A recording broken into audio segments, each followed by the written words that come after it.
Hi everyone, welcome back to my channel.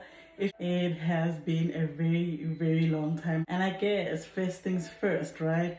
Where have you been, ma'am?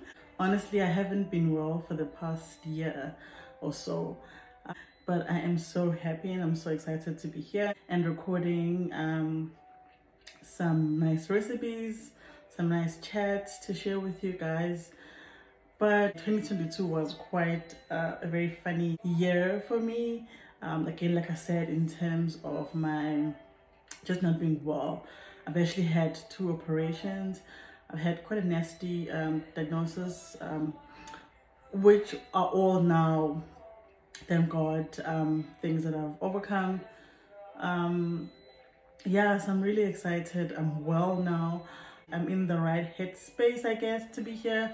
If you recall on my last video, if you can, it's been a very long time.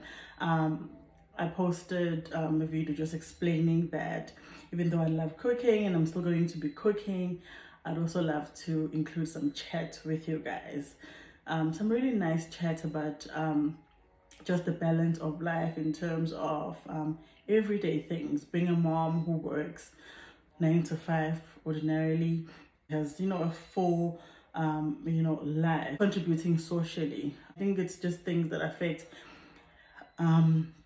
everybody, but nobody talks about the balance, whilst keeping a very sane a very balanced mental health, and a very balanced outlook on life as well. But today though, something that I've really been thinking about and really appreciating over the last couple of weeks is this is cliche in a way, because we hear this a lot, but it just depends who it comes from as well. On the chat table today is authenticity. I absolutely love how women over the last couple of years, or as long as I have been aware, are really, just flourishing in their own authenticity. I just love watching it. I love seeing it. But I also do find that it takes a lot of vulnerability, it takes a lot of guts and strength to really be you, because that's what it is. It's just really being you. It has to do with a lot of acceptance, self-acceptance. It has a lot to do with grace. It has a lot to do with being brave as well. It's really hard in this society to go out there and just be yourself.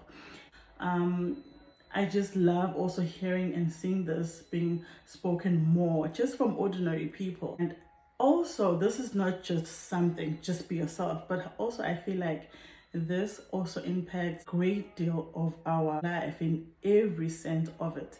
It affects how you thrive at work, it affects how you thrive as a parent, it affects how you thrive socially as well. There's an imbalance in terms of, being yourself, trusting what you believe in, trusting who you are, versus constantly trying to be who society tells you to be. I feel like there's a miss there, and it's just so important to really go back there and find that there's so much beauty in just being yourself. And I feel like for me, over the last couple of years, really learning, having some self-awareness and learning to be myself has given me so much strength.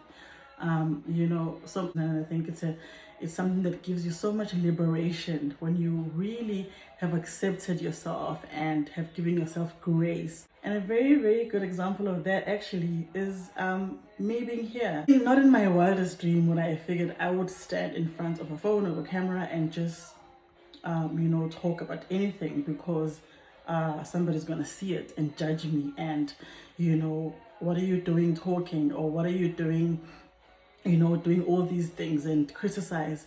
But I think being me and accepting me and gives me the authority and the right to be able to do that without being so finicky. It took me a very long time to get to that space of just not caring so much about external noise, and just really being me. So I think really take pride in being yourself and just really flourish in that. There's something very extraordinary in your own ordinariness. You might feel ordinary, but there's only one you, and you're unique. And that will just lead you in different things, whether it's your hobbies, whether it's your profession, whether it's your education.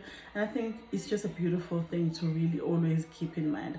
I think we're in a society where we're always scared to do things. We're constantly scared because you just can't be yourself anymore. You need to be a certain fixture that fits in the picture that society has created.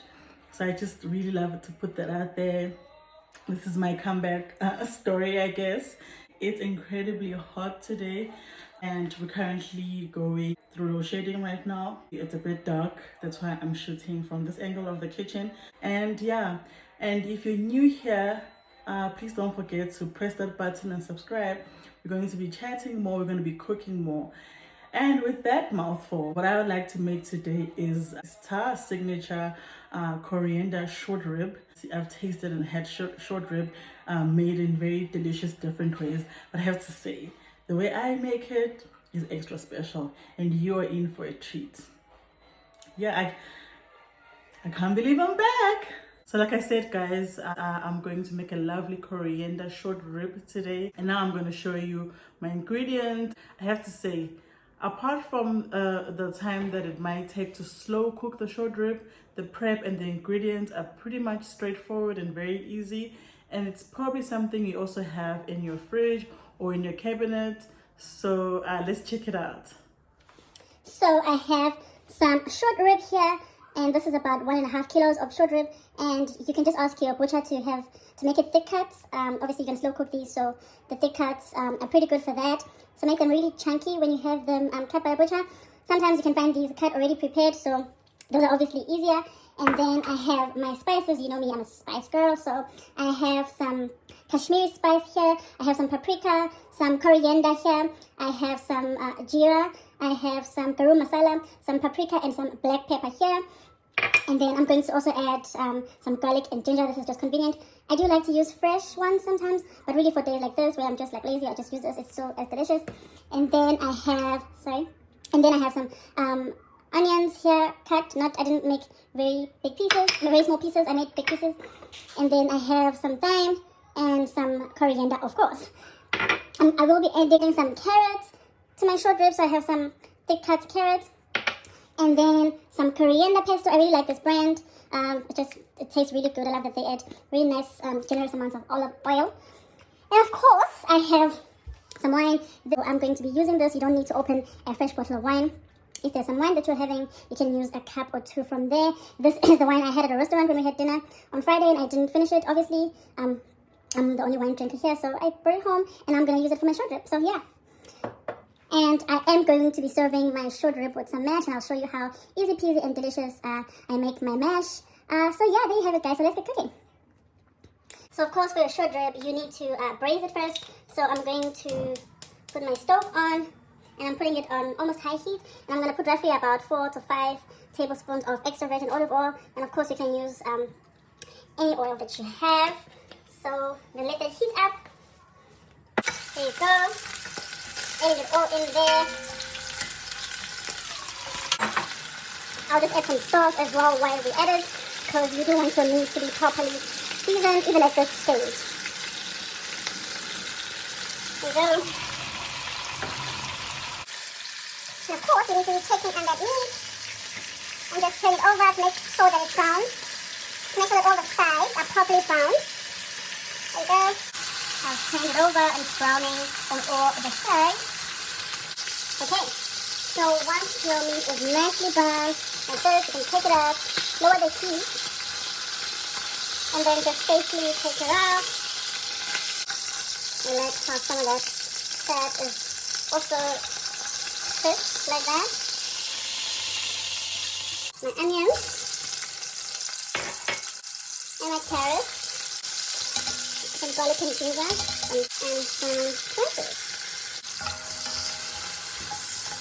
We're going to mix that together. I forgot to just mention this as well. This is, I still struggle to say this word. It's a Worcestershire sauce. Yeah, you get it. It's this one.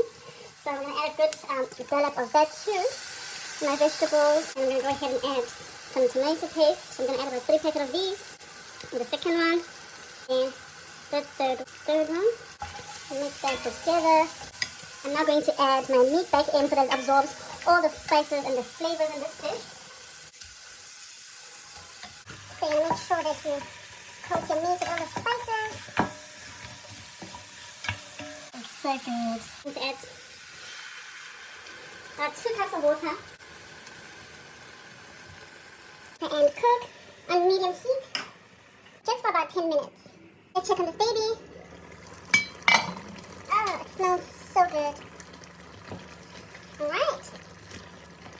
I think we've just got the right amount of flavors infused into the meat, so I'm going to go right ahead and add the wine now. Okay, if you don't really like wine that much, maybe you're going to close your eyes for this part. But yeah, so this is a red wine. It's a red blend. You can obviously add any red wine depending on how you like the depth of your stew or curry.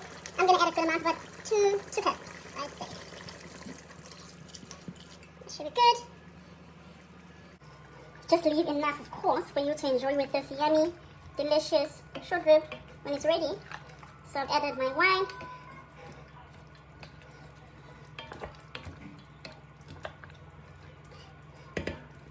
There you go. I'm going to add my thyme at this point. It's going to be very thymy. I'm going to add quite a few. Once that goes in, my wine is in there. Make sure your meat is nicely covered, not too much. And then I'm going to pop this in the oven for about 2 hours.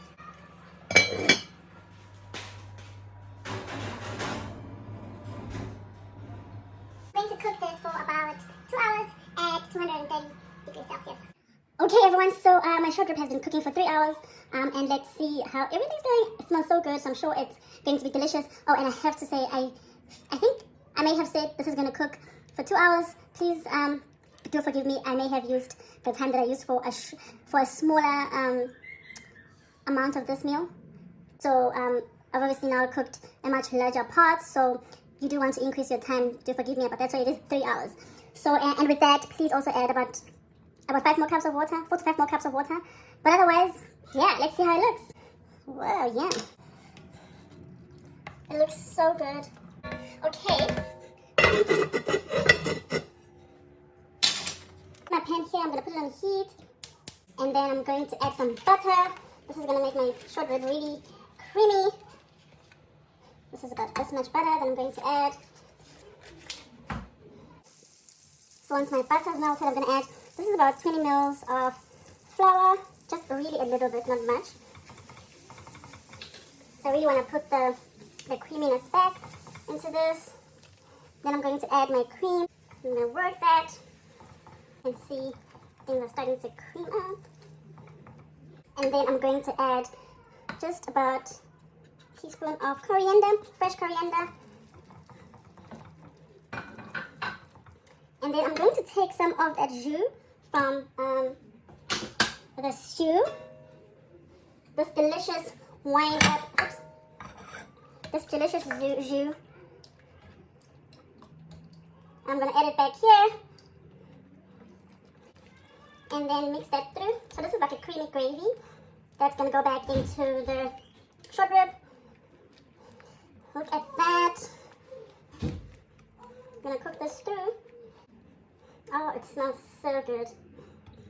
And that's it.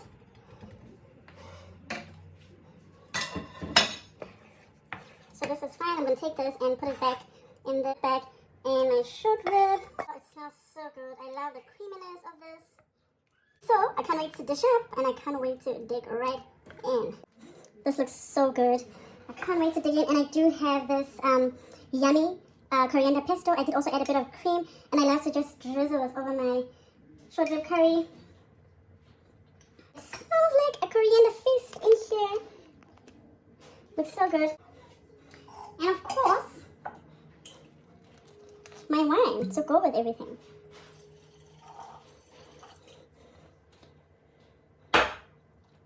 There you have it, guys.